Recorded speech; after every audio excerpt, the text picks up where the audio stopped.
go. Hi, welcome to Book Talk. I'm Laura. I'm Jessie. And today we're going to be going over the new film and book, Mockingjay, Part 1, and, the whole full book of it.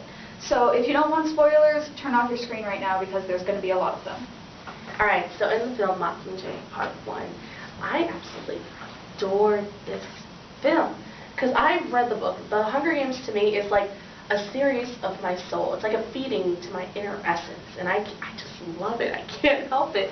It's amazing, because I feel like I relate to Katniss, the main character, so much. I really do, and it's like hard to explain. I've been through some things that she has. I know how she feels. I keep everything locked up. A lot of things that she's going through, not in the same, psychotic, sick, masochistic, killing way, but I still have gone through and feel the same way she does. So this book and all of the books relate to me so much that I just bond with it.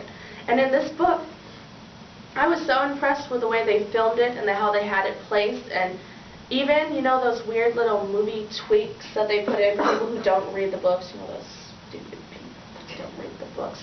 And then they go in and want to see the movie, and they added things to get them to understand it more. I enjoyed all of it.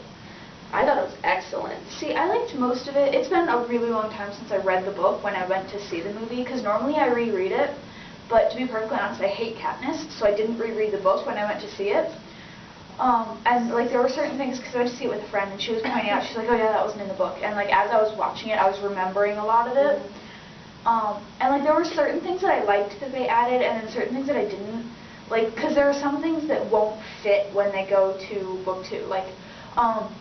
President Coin, who's the leader of the rebel force, basically, in...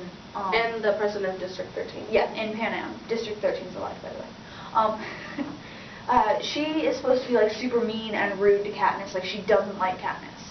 And I noticed that in the film. Yeah, and she was really it kind nice of upsetted me. And she was real nice, and we got to like Coin. But I think the reason why they did that is so that way we can form a more hatred, because they're going to do something in the next film to make us truly hate her. And we saw that right before the movie cut out, where after Katniss saw Pt.1 in the room, then it went back to her and she was saying this speech, and you could see Plutarch in the background mouthing all of it. So you knew that he wrote it for her and that she was saying it to get them empowered. And is that something is going to happen in the next film to get us to truly feel that hatred, passion for Coin.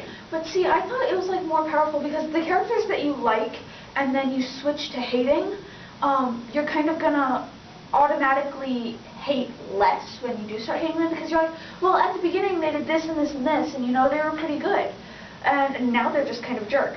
But if you don't like them to begin with, you don't actively hate them, it's just oh, well, she's rude. Then when she does something truly hate-worthy, then you'd be like, oh my god, I hate her, why does she exist? I know, I know what you mean. So I feel it's more powerful if they were to leave it that we didn't like her at the beginning. Because now that, I'm not going to lie, in the movie I kind of liked her. She was pretty cool. She was, empowered and knew what she wanted. And she was a jerk sometimes. She was caring. Yeah, but she was caring. And that's what I really hated. Because I watched it twice. I saw it the day before it came out on Thursday night, and then I also saw it again on Sunday. And when I rewatched it, the first time I saw it, I was just there's only 2 things in this movie that I absolutely couldn't stand. I couldn't get past. Was Coin, the way she was energetic. But then when I rewatched it, I was like, I see what they're going to try to do, because they're going to try to give us that betrayal feeling. Because if you've ever been betrayed, it's something that festers inside of you, and you can't let it go. And it's this terrible stabbing pain, and hopefully that's what they do with Coin. And then my second was with Gale. Well, the distress from Gale. Right, but with Coin, I think they're trying to give us Katniss's perspective of it, because to Katniss, she's not exactly nice to everybody, she's not polite to everyone, she's rude, she's abrasive, that's who she is, her character is like that. And I feel from Katniss's point of view, the way Coin treated her wasn't all that bad, because it was exactly how she was treating Coin. So I feel by making Coin nicer and making us not dislike her, that's kind of how Katniss felt. She didn't dislike her, she just, was whatever. And I feel that's kind of what they were trying to do, so that we would understand Katniss's feeling of betrayal.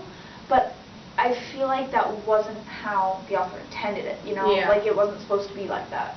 But hopefully in the next part 2, it's going to be Because I want to feel that betrayal, because in the next part, Katniss kills Coin. Yeah. And I'm satisfied with that. Oh yeah, oh yeah. I read it and I just cracked up. Oh yeah, I literally laughed because I was like, oh, I saw like, no, the first time I read it, because I had read the book like 3 times within like 2 months. 22 times. Because just like within the first month that it came out, I read the book like 3 times because I loved it and I wanted to get more out of it. And it literally took me until halfway through my second read to distinguish between President Coin and President Snow, like in the last couple chapters, because like it was so back and forth, and it was kind of confusing. And then once I like understood what was happening, like I read through it, and then when I read through it again, I was like, oh, and like it hit me that, you know, she didn't kill President Snow, she killed President Coin, and I was just like, and I wasn't